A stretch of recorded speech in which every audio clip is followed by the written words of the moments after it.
So if you guys want to start by explaining who you are and what stage of your teaching career you are at the moment. Savannah, if you want to go first.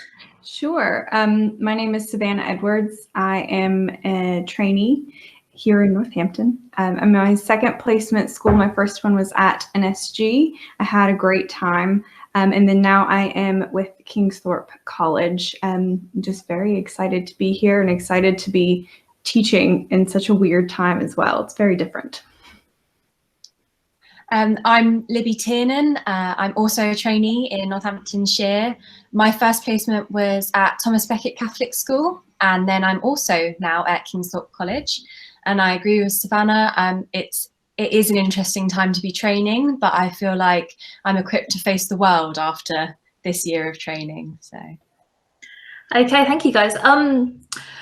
So obviously there are lots of programs available for you to pick as a potential teacher. So when you were looking at programs, what were the things you guys tend to look for? There's so many things that you have to look at. There's so many different options that you can choose from. And for me, I wanted to make sure I had some pedagogical theory side taken care of so that I could keep that in my pocket and carry it forward with me. But I also wanted to make sure I had a lot of time in the schools with the kids if we're in school. It was really important for me to kind of get that experience as to what it would be like as a teacher in the day in the life. That's why I chose a skit. That's why I wanted to have, I wanted to be able to do both things and see both sides of it and be able to know what I'm talking about when I'm planning my lessons and when I'm coming into the classroom, but also to have that real firsthand experience and know exactly what it's like to have the job of a teacher and to be in that role 24/7. yeah, so I think mine's pretty similar, to be honest. I just wanted as much experience being with the children as possible because I'm training to teach dance, and I think if you can't be in and doing something practical, like you say, it presents its challenges. So being able to be in a skit situation where you have your 2 placements, and through our training we do get 2 longer placements, which is great because you really build those relationships more with the children, but also your colleagues as well, which is super important because you're just sponge absorbing everything that everyone is giving you all the time and picking those bits you want to take forwards. Okay, so you both have just finished your first full 12-week placement 1. What would you put down as being the most meaningful experience for you during that placement? Oh, that's a lovely question. I've had quite a few meaningful moments, I think. I really got on well with the students that I've had so far, and being able to kind of be yourself and show younger generations that it's okay to be the way that you are, even if it's, you know, I don't know, I'm a big old Star Trek nerd, and my students knew that about me and they totally accepted it about me. I would be fine if they didn't, but I think that that gave them permission to be themselves. To be a leader by example is quite important to me. So I follow all of the rules that the kids have to follow so that they know that these rules are in place for a reason and it's not just because they're kids. The most meaningful bit would be when you ask a kid a question. I say kid, I mean student. We're all kids at heart, really.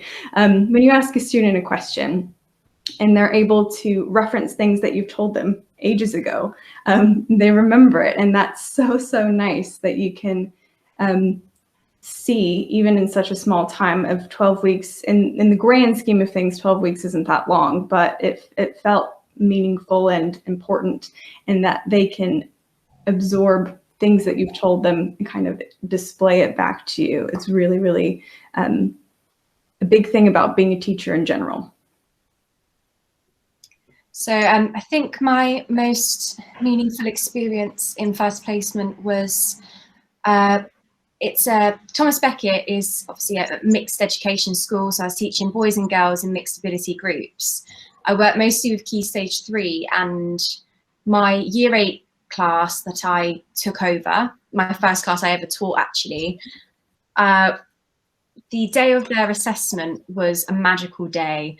After they had completed their assessment, I had one boy come up to me and he just had the biggest smile on his face, and he was just so proud of himself.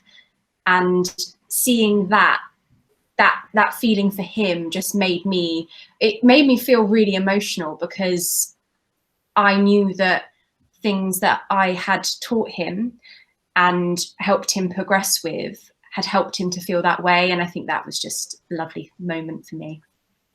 Oh, sorry, I'm going to jump back in. I had a student as well who had a very similar experience. She was very shy, very quiet, very almost insular with the way that she interacted with the world. And she was able, by the end of my placement, to kind of come up to me and say, I'm very excited about crochet. We had this in common. We had a whole, as a whole class, we talked about the way that we dealt with perfectionism. And it was going back to leading by example. I think, Libby, you do this very well as well, where you have to just show them that it's okay to deal with these things, and then give them the tools in their toolbox to take forward with them. Okay. For those people who are already working in schools, if they were to come across a trainee like one of you guys, what kind of advice would you give to them if they wanted to know how is it best to support a trainee? That's a good question.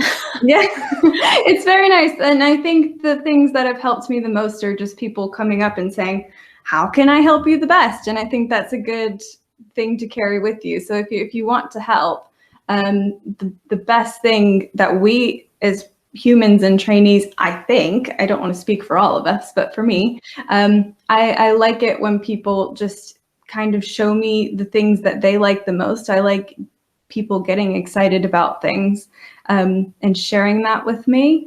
I like when you see me doing something cool, and trainees in general, we all like it if you see us doing something cool and you tell us that it was really good, because then that way we know to carry that forward. And if we do something that you think maybe isn't right or isn't the best for a trainee to do, maybe pull us aside and tell us. So I think the biggest thing is just open communication. Absolutely. I think honesty with us, because as Savannah said, I can't speak for everybody, but how I feel is I would never want to do something, although it might be something that's worked in one school, if it's not quite how things are done in another, we're trying to be as adaptable as possible to the situation we're in. So I'd so much rather have that honest conversation about it, because then it can, I'm really sorry, there is a fire engine going past my house. Okay, that really honest conversation helps me to build forward, to know what works, what doesn't, like Savannah said, but also helps me strengthen my relationship with you. So any opportunity that I get to speak to any members of staff, I grab with both hands, because I love just talking about the school in general. So I'd be very happy to ask for help when needed, but it's nice to be approached as well. Cool. And then the last question, do you think there are any unfair perceptions of teaching that might be turning potential teachers away from the profession? And if there are any, do you want to debunk them, or actually say, no, they're spot on, it's true? For me, I think I didn't want to come into teaching for the longest time, for many reasons. And one of them was that old phrase, if you can't do, teach. And that is not the case. Teachers work so hard, and I don't need to preach to the choir, but teachers work so hard, and just the number of genuinely talented and interested and introspective people that I've been able to meet throughout this process has been overwhelming.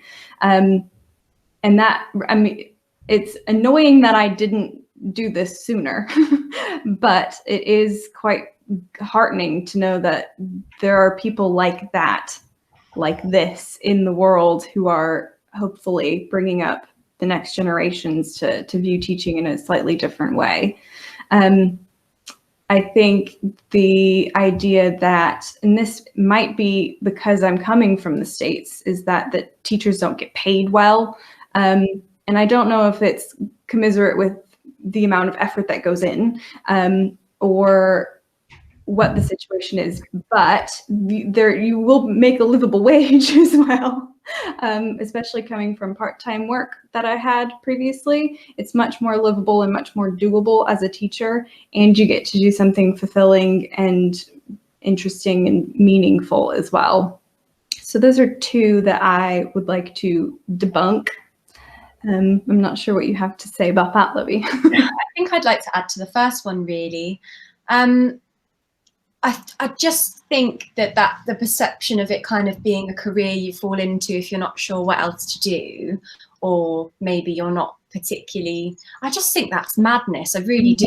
Like, I cannot agree with it in any way. I'm sure every teacher has their different reasons for becoming a teacher, but the main thing I think for an outsider to take from it is sometimes as a teacher, you are that one stable person in that child's life. And there's the pastoral side of teaching is sometimes kind of forgotten about a little bit. And I think that for me is so important, and it needs more recognition, how much effort you put into your teaching, but how much effort you put into the children and giving them the best experience possible. Because like I said, not every child has that necessarily that support system at home, or regardless, whatever their situation is, it's not always there. So yeah, teachers are a lot more than just teachers. They're also that whole side. So okay, thank you so much, guys. That seems like a really, really nice point to end on. Thank you.